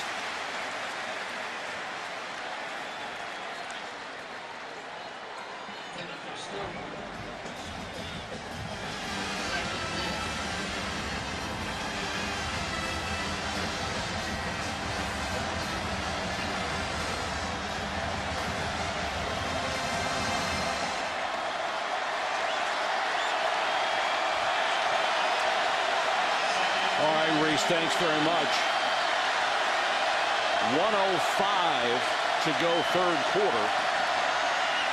And Alabama wants to run the football and work on that clock. I'll tell you one thing now. One thing that was impressive to me about this Georgia fan base. 31-0 at halftime. Nobody left this stadium. You're right. And now if their defense gets another 3 and out right here to close the third quarter, this place is going to get loud again, because Alabama's had the ball 2 times in the second half. 2 drives, 2 3 and outs. And Mark Richt may have made his point at halftime. I don't know that Nick Saban did. His team hasn't gained a yard in the third quarter, but they still have a huge lead. Yep. John Parker Wilson back to throw. 4-man rush. He's in trouble. Trying to run, slips a tackle. Down he goes. They'll have to punt. You know, we took a look at the teams that lost. I'm one of the guys who's been drinking the Kool-Aid for years. I see a team at the top. I seem to think they're invincible. You have always cautioned me it's not that way. And guess what? You're right again, because people are biting the dust again this weekend. You got to keep playing. It's only September. Don't anoint anybody yet. I'll have one with a lot of ice, please. Uga 7, the new mascot. Shaken, not stirred, by the way. He looks like he got beat up in the first half. He might be a little tired, too. First night game, right, for Uga 7? Up past his bedtime. They do not come after the kicker. And Mims crushes one out of there. And, whoa, look out. There goes Prince Miller. Are you kidding? Touchdown, 92 yards. The flag was checked the flag. It was interference to make the catch. I mean, he was very close to getting bumped before the catch was made. I am pretty sure.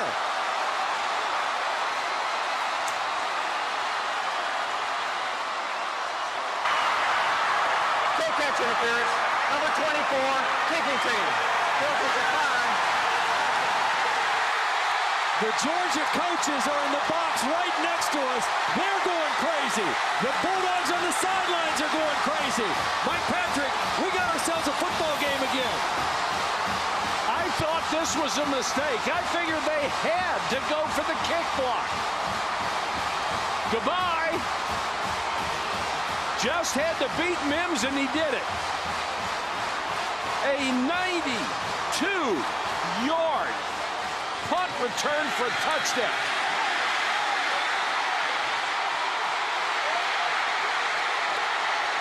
This is the same guy who had 2 big penalties in the first half that hurt him. And he sure redeemed himself with that one. And now, you're right. This gets them within 2 touchdowns with a lot of time. 14:41 to go. Well, this would be nothing short of miraculous. And credit the rest of the punt return team for Georgia for not getting a penalty. A 92-yard return, a lot of opportunities to block someone in the back or hold. Nobody makes an illegal block, and Prince Miller does the rest. Easy to make the punter miss. And all of a sudden, Alabama, which looked like they were in complete control of this game, is in a ball game. This would be the biggest fourth quarter comeback in Georgia history. Their biggest deficit all time is 14 points in the fourth quarter.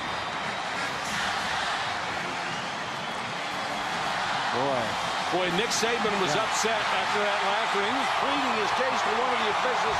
He thought there was an illegal block, but there wasn't. Or at least it wasn't called. Dave Dare, our spotter, said, sure looked like one to me. There's the other Uga. Unbelievable. And Todd, you make a great point about the fans who did not leave down 31-0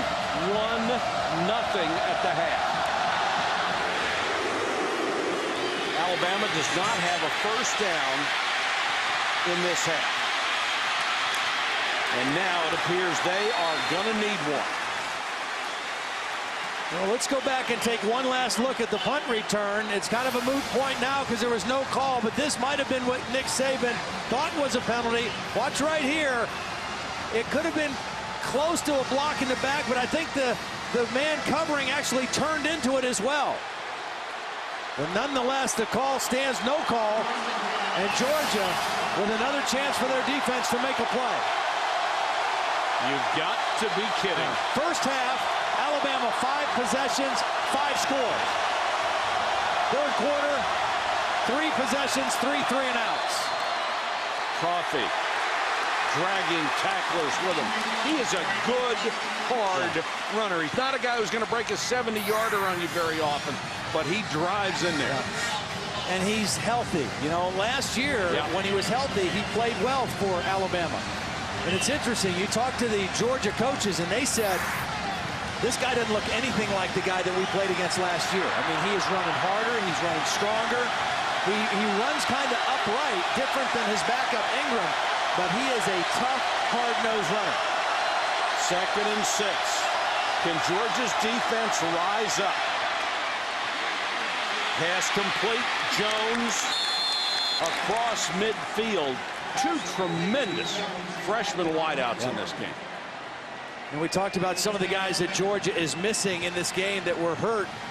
One guy that got hurt in this ball game, I think it might have been the first possession that Alabama had the ball. One of their leaders, Dannell Ellerbe, their middle linebacker, has been missing since the early parts of this game, out with a knee injury. And he is one of their real leaders. He, along with Rennie Curran, 2 of the best players on this Georgia defense, and they're playing without him. And Jones just took himself out of the ball game after that catch. Coffee, the single setback. They'll get the handoff from John Parker Wilson. They go right back to that left side. Boy, and I would too. The guys over there are really horses. Well, Andre Smith has started ever since he walked on campus at Tuscaloosa. He's 6'4", 330 pounds out of Birmingham. And he's an athletic big man. I mean, he really moves his feet well. Mike Johnson, the guy next to him, 6'6", 299 pounds out of Pensacola, Florida. And then Antoine Caldwell, the center. And then you throw in that move tight end, Travis McCall, who's 6'2", 260, number 83. They can really move some people in their running game. Red zone alert for you. Penn State driving against Illinois. Upchurch is in as the running back. John Parker Wilson to Upchurch. Middle screen, Upchurch down to the 20. And at this point, even a field goal would be enormous because it would make it a 3-score game again. Andre Smith leading the play downfield, number 71. Yep, watch the execution. Watch 71 stick on his man, and Caldwell, 59, is out in front as well. You got Smith and Caldwell, the two leaders, out there leading that screen pass. Both of them got into their man and held him long enough for Upchurch to get by it. Those are your leaders up front. When you needed a play, they came through. 1st and 10, Alabama trying to milk the clock and score. John Parker Wilson scrambling, and down he goes, makes it to the 19-yard line. Asher Allen came in from the corner to put pressure on as Georgia trying to pull out all the stops. There's no reason not to gamble here. Yeah. You got to throw everything at them. And Alabama thinking, let's be smart here. Again, that businessman type decision over an emotional decision for John Parker Wilson. We're in field goal range right now for Lee Tiffin. We've struggled mightily in the 3rd quarter, but if we can get a score here, it becomes a 3-score ball game again. There's Ellerbe, the young man you were talking about, who was hurt early, right at the beginning of this game.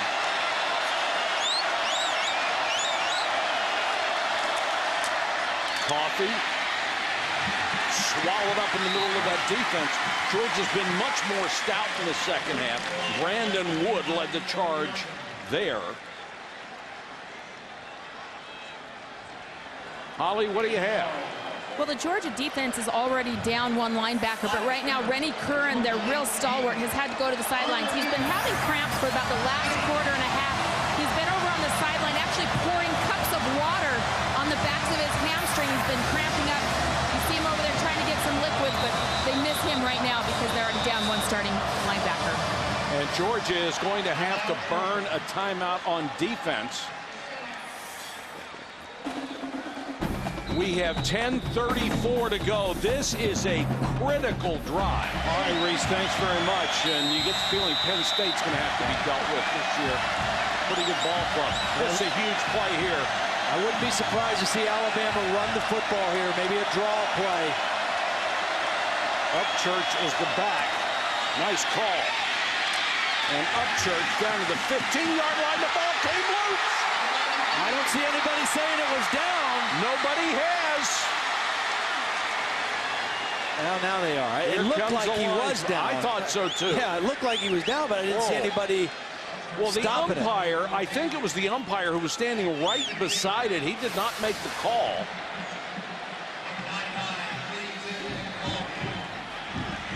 Georgia waiting for the run was there. It was backside was on the ground before the ball was ripped out. It's a good call. 32-yard field goal. This could be the ball game here. Lee Tiffin can make it a 3-score lead.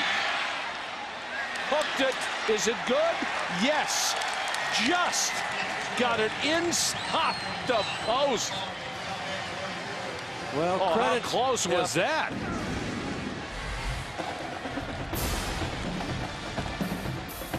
Tiffin makes it 17 by the slimmest of margins.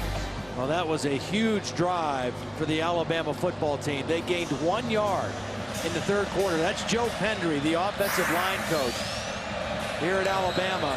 19 years in the NFL with 6 different teams before he joined Nick Saban's staff last year, and that drive was huge. Another West Virginia guy. Marcus Brown is short of the goal line. And just tripped up. Oh, that could have been interesting. Yep, Terry Grant. Terry Grant, the running back, who was their starting running back last year. A huge play on special teams. And Caleb King is in the game now for Georgia, not Knowshon Moreno.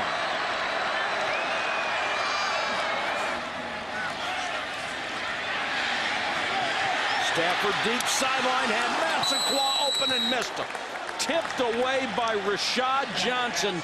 Massaquoi had a couple of steps, and that ball was a little underthrown. And that's surprising for Matthew Stafford. Yes. I've seen him overthrow passes, but I very seldom have ever seen him underthrow a pass. That one was clearly underthrown and almost picked off again.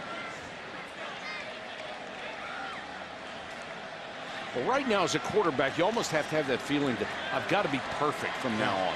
And that makes it a little tougher, doesn't it? Well, it does. But, I mean, also as a quarterback and as a competitor, you love this situation. And the game is in your hands right now if you're Matthew Stafford.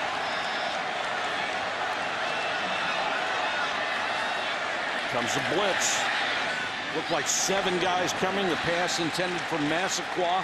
He was well covered by Marquise Johnson, number 24. Well, that's 2 plays in a row that are just kind of throwaway plays for Georgia, and they can't afford to throw any plays away right now. 9:26 left in the game. The first and second down are gone. I mean, it's 3rd and 10, and you're in 4-down territory the rest of the game. Just about 9.5 minutes left. 3rd and 10 is tough. Mark Richt has said seen his team make a big push here in the second half, but they have only closed to within 17 points. And they have to play with a lot of urgency right now. Another blitz. They don't get there. And over the middle of Moore, he's got it up to the 47-yard line. That's enough for a first down. Justin Woodall makes the tackle. They have to pick up the tempo, and they know it. Watch Sean Chappis, the fullback, get in there and stick the linebacker. McClain allows Stafford to stay in there and make a throw versus pressure for a big first down. Got to have a back that'll stick in there, and that's a big linebacker coming in there. Rolando McClain is 250 pounds. Stafford again over the middle. That one should have been caught. Moore had it bounce right off his chest. One of the other guys that Georgia is missing right now. He limped off earlier in the game. Chris Durham, number 16, was their number 3 receiver, and he's a big target. 6'5", 208. There he is on the sideline. That's why we're seeing more of Michael Moore. He was normally the 4th receiver. Now he's the number 3 receiver in the game for Georgia. And Durham, with a right ankle injury, will not return tonight. He had made 2 big catches in a row before he hurt that ankle. And you can see his frustration.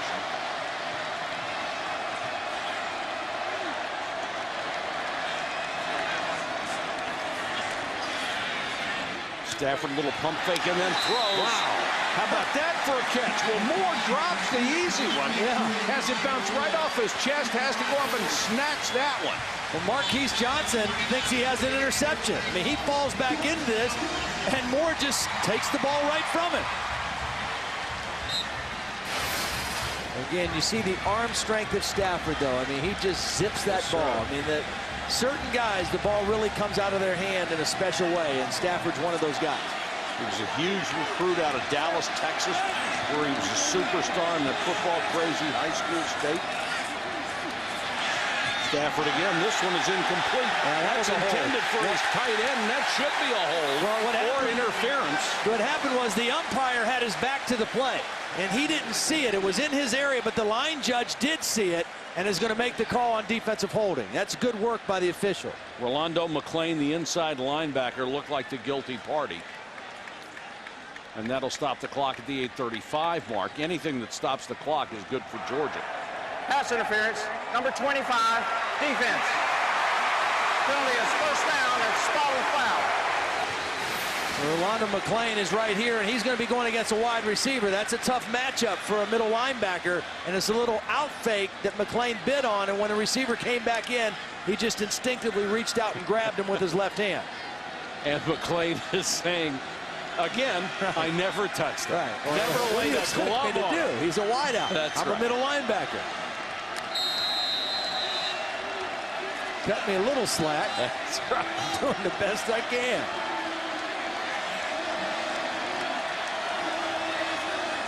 Georgia still in there scratching and clawing. Massaquoi runs a pattern right into a double team. Stafford tried to fit it in there. He was being blitzed. It looked like they brought 6 that time. It's worth mentioning here also, we haven't talked at all tonight about the new clock rules, but until we get into the last 2 minutes of this football game, if a play goes out of bounds, they'll stop the clock momentarily, but then they'll restart it on the referees ready for play rather than when the next snap. So there has to be a greater sense of urgency at this point in the game for Georgia, particularly knowing that they need 3 scores at this point. Another blitz. Great job of picking it up. Stafford down the middle and dropped.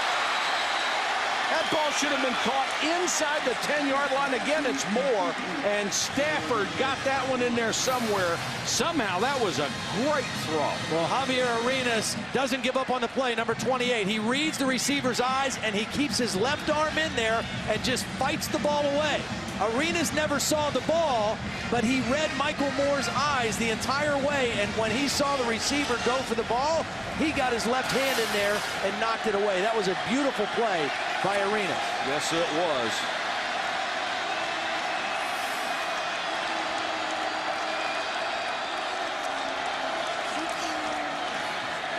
Blitz again. Stafford lost the ball, got it back, but he's sacked at the 44, and obviously they'll have to go for it. You mentioned the clock.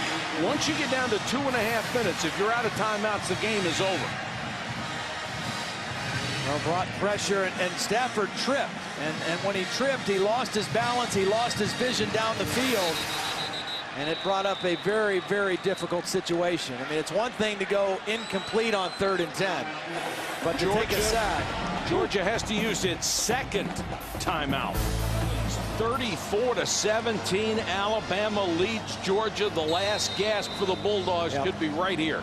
4th and 14. Yeah, that sack was so huge, because if it's 4th and 10, you can call a normal play. I mean, this is not a normal situation. 4th and very long.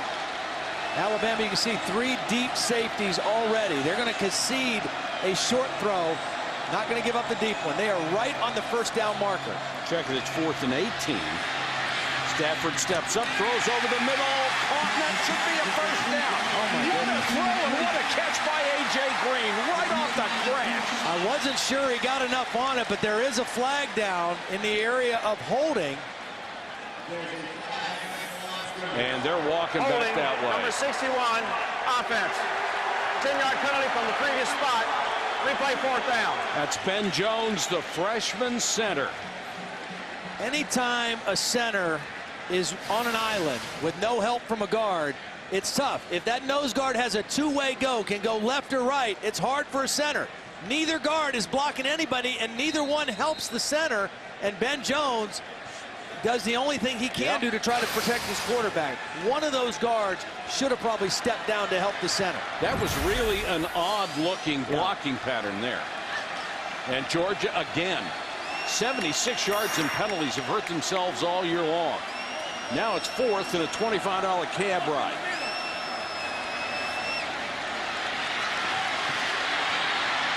Stafford's got to chuck it and hope.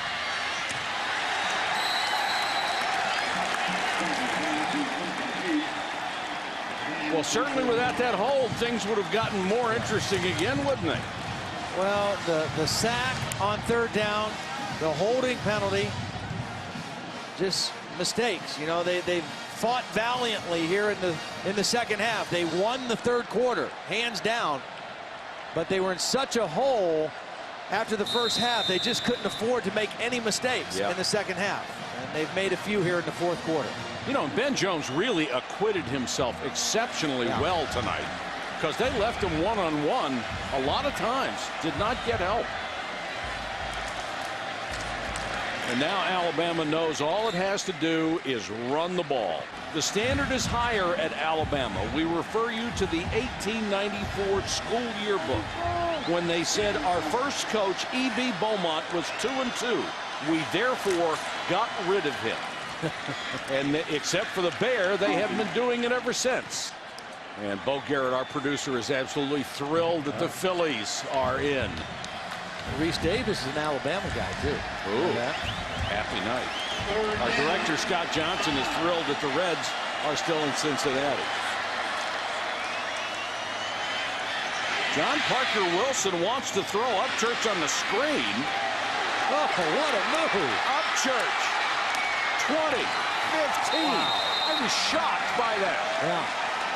Turned out to be a great call, though, didn't it? Well, and this is what fresh legs can do for you. Upchurch is the number 3 tailback for Alabama. We've seen Coffee, we've seen Ingram, and a little bit of a tired Georgia defense, and a fresh tailback, and Akeem Dent goes down.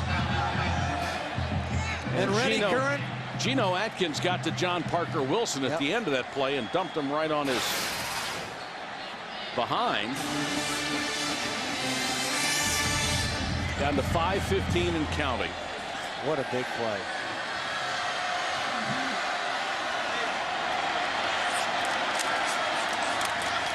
Well, you talked about their strength, and that's what they had to be loyal to, and certainly they have been. But they also have added some skill guys on this team. They really have. And John Parker Wilson had a beautiful game tonight. I mean, 205 yards passing. He's now got that career record as well, passing Brody Croyle. He's got them all. Yep, yeah, and he played a great game. He did exactly what they needed him to do. In the first half, he came out throwing on early downs. He was perfect until the very end of the half. And they kept Georgia's defense off balance. In the third quarter, Georgia's defense played well, got some 3-and-outs, but when Alabama needed it again in the fourth quarter, John Parker and this offense did it. You know, he has always been viewed around the rest of the conference, and I think the rest of the country. This is Coffey inside the 5 to the goal line, touchdown.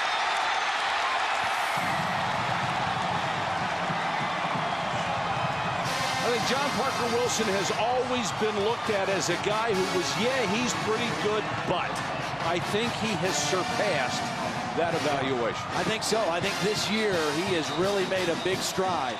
And this his final season in Tuscaloosa. He has really taken a big step forward as a leader and as a performer. How about Coffey tonight? 23 carries, 86 yards, and they are going to review whether this was a touchdown or not. You know, I think everybody, as we take a look at this again, the run by Coffey, an excellent block leading the play by Mike Johnson, the left guard who pulled around to lead it. I think he landed on a Georgia defender, not on himself, and then bounced into the end zone. I think that call will stay as a touchdown. You know, you're going to be hard-pressed to find 3 guys on one side of the line, Andre Smith, Mike Johnson, and Antoine Caldwell, who are any 3 guys who are better than that in the entire country. Yep. And they proved it tonight. That was their strength coming in, and they asserted their strength. And the guys on the right side didn't do too bad either. No, we haven't mentioned Marlon Davis and Drew Davis. Yep. You know, we all knew, I think, that Nick Saban going to Alabama was the right guy for Alabama at that time. If you followed Alabama football for the last several years, they've been in a state of flux. They haven't had great leadership. And he is a guy, whether you like him or not, or like his style or not, he knows how to coach. He knows how to build a big picture program, and he knows how to win. And he's a disciplinarian. He's a tough, hard-nosed coach. And that is exactly what Alabama needed at this point in their history. After review, the ruling on the field stands. Touchdown. So I think we all knew that he would get it done there. Sure. I think we're a little surprised, everybody, that it's happened this fast. I mean, certainly am. They look so much better than they did 1 year ago with a lot of the same players. Because he and the staff did not have a full recruiting year in their first year. This was the first one. They are playing a lot of true freshmen because they had so many gaps, and that's what most coaches don't want to do. They want to redshirt guys, but he knows the future is now, as George Allen used to say. Flew home afterwards, and great guy. Samuel on the return for Georgia and breaks away and taken down to the 38. Well, I think so. I think Oklahoma is the best offensive football team that I've seen this year. And Sam Bradford is the guy that kind of directs it and makes it all happen. We saw them against Washington. Of course, I think that was a mismatch. But, boy, did they look good. But then Georgia is obviously losing here. Florida lost earlier. They could jump justifiably to number 3 or number 4 if Missouri goes up to number 3. So it's what a remarkable rise for Nick Saban. Well, they've, again, it's happened fast. I mean, the biggest thing that he felt they needed to do was to teach their kids how to finish and start by teaching them how to practice and finish each play and each practice and each day. Because last year they didn't. Right. They got off to such a great start. That ball's nearly intercepted. At Baton Rouge will be huge. Nick Saban returns to Baton Rouge for the first time. Stafford under pressure. chucks it down to the 24 complete. But I'm so impressed with just their whole swagger. There's a different swagger with this Alabama team. I mean, they were so loose before the game. Coming into this stadium, they were not intimidated at all. And last year, this team, all 6 of their losses were by a touchdown or less. They did not finish football games very well last year. They're off to a great start right now, and they are a very physical football team. Stafford pump fake down the middle of Moore. Touchdown. Boy, Moore is either making a spectacular catch or dropping one. And that one, he made another great catch. Nice job of protecting Matthew Stafford, and he sticks it in right past the ear of Arenas. That time, Arenas not able to get a hand in. Didn't see the ball again that time, but Stafford just zipped it right past his ear for a touchdown. You know, this will give the Alabama coaching staff something to chew on them all week about, but you're not going to be able to upset too many people with this. Now they're going to go for 2.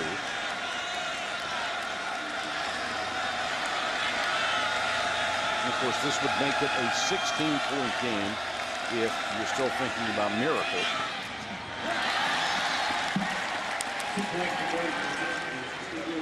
Let's go down to Holly with a special guest, Shaun Alexander. Well, former running back for Alabama, what about this performance tonight makes you feel like Alabama might be back? You know, I was so excited to fly out here. I woke up this morning. It was like, I'm flying across the country. I want to be on the sidelines when Alabama shows everybody they're #1. Why was that so important to you? You know, it's just Alabama football. You know, I'm telling every recruit, every high school kid, this run is about to go for a long time. You're about to see, hopefully, some Bear Bryant type days, and that's what we want. You're a pro guy. You know what Nick Saban's all about. How has he changed the face of this program? It's all about discipline. You know, that's what he was, and that's what he's always been. He coaches those kids hard. They play hard, and you're seeing what happens when you get a bunch of talented guys that have discipline. All right, thanks. Hey, thank you. Shaun Alexander was such a great high school player that they retired his number while he was still playing. Wow. Well, That's how good he was in high school. He was great at Alabama, too. I covered a lot of his games, and he was special. He was absolutely special. And you know, the thing that you also got to know about Nick Saban that Shaun Alexander was bringing out as Georgia lines up for what will almost certainly be an onside kick is he can recruit. I mean, this recruiting class this past year was outstanding, and he will not relent when it comes to recruiting. He will stay with his pedal to the metal in that part of it. Most people rated it easily the best in the nation. Loose ball. Georgia got it. Yes, they're indicating they did. No sign from the official yet. Yep. They got it. Nick Walker tried to jump up and make the catch, I think, and was unable to secure it. Looked like C.J. Bird, the defensive back, was the one who came up with the ball. You know, except for a couple of plays, this could still be very competitive. Nick Walker goes up. He's their leading receiver, and he has it, but he just bobbles it on his way back down to the ground, and Bird is able to recover it. You put your receivers and guys, your sure hands on your hands team up there for the onside kick. He's their leading receiver coming into the game and not able to make the snag. Georgia offense back to work. Stafford trying to take off. Slips a tackle across midfield down to the 47-yard line. Well, you know one thing. A loss in the Southeastern Conference is probably something everybody's going to have. If you go through this league unblemished, they might as well just mail you the national championship trophy.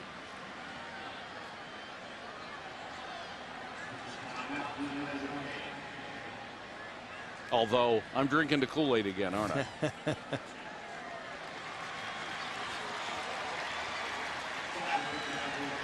It is a first down.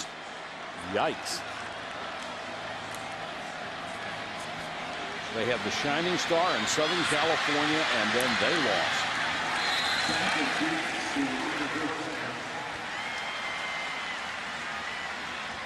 The clock only stops momentarily while they move the chains. Well, the good news for Georgia is they got a week off after this game.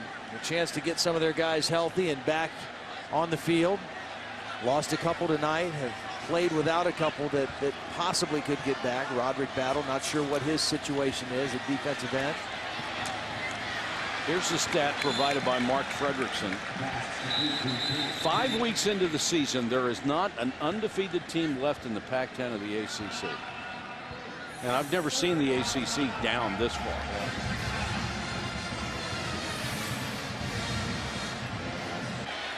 Holly Rowe, what do you have?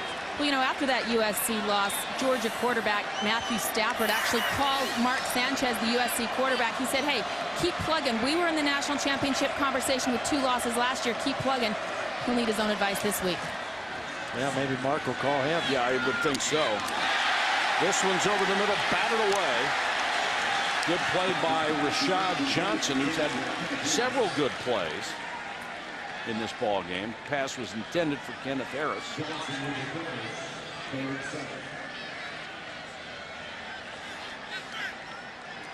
Well, I would have to agree with you. Right now, Oklahoma is the best team that I've seen. Yeah. Yeah, on both sides of the ball. Their offense was just the most explosive, dynamic offense that I've seen so far. Their question marks for their team is their defensive secondary. I mean, they've got good players, but new players. And they're going to be challenged in that conference. False start, number 82, offense. 5-yard penalty, still 3rd down. All at once, the Big 12 to 159. comes right to the top. You could have Oklahoma, Missouri, and Texas in the top 5. Well, we've had that with the SEC. Yes, we have. So the last had 5 in the weeks. top 10. Yeah. Which had never been done before. And 6 in the top 25, which is remarkable. Problem with the SEC and the other power leagues, they start beating each other. Stafford using the middle of the field. Harris down to the 20.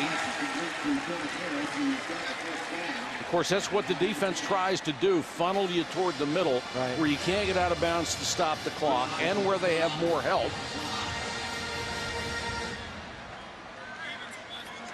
Anytime you can win on the road in the SEC, I think it's impressive.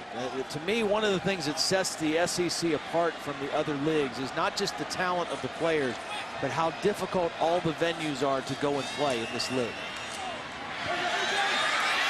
Green, touchdown. This guy may set records we haven't even thought about yet. Well, the last great receiver, a tall receiver that I saw here at Georgia was Fred Gibson a few years ago. And I think this guy may be better. I mean, he is so smooth and just has such great timing and body control and soft hands. And has an obvious nice connection with Matthew Stafford. And you know he's busting his rear end, but it looks like he's just out there jogging, and it looks like he's playing with kids. Well, He is a tremendous talent. Both of these number 8s, Julio Jones for Alabama and this guy, A.J. Green, the 2 most heavily recruited wide receivers coming out of high school last year, and they have both put on a pretty good show tonight. It's kind of a breakout game for Julio. And A.J. Green just continues to be the guy for Georgia when it comes to big plays in the passing game. Mohamed Massaquoi is a good receiver on the other side, too, but this guy is dynamic. Oh, what is it now, 41-30, and we're not done? Nick Walker's still out there. Number 88, the guy who bobbled the last one. Stays in bounds. And Alabama got it.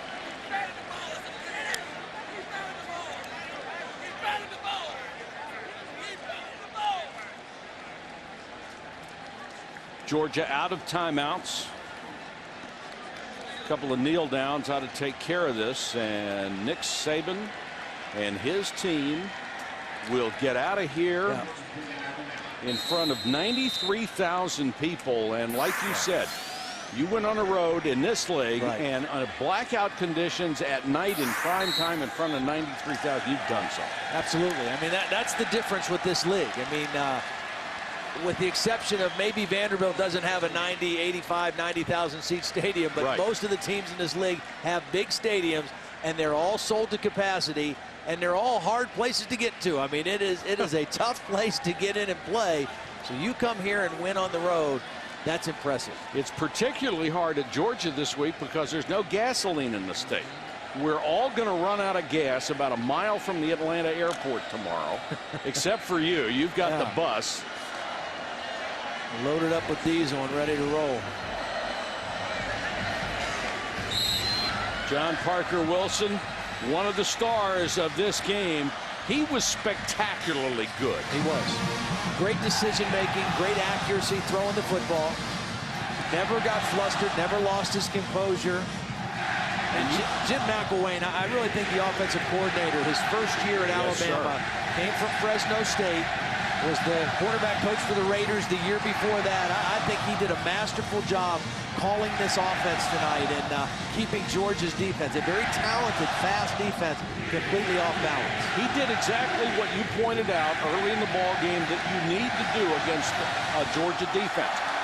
If you are a running team, and they were, you had to throw in downs where you weren't expected to throw. Right. You had to throw early and disappoint UGA, and they did. It was 31-0 in the first half. UGA never recovered.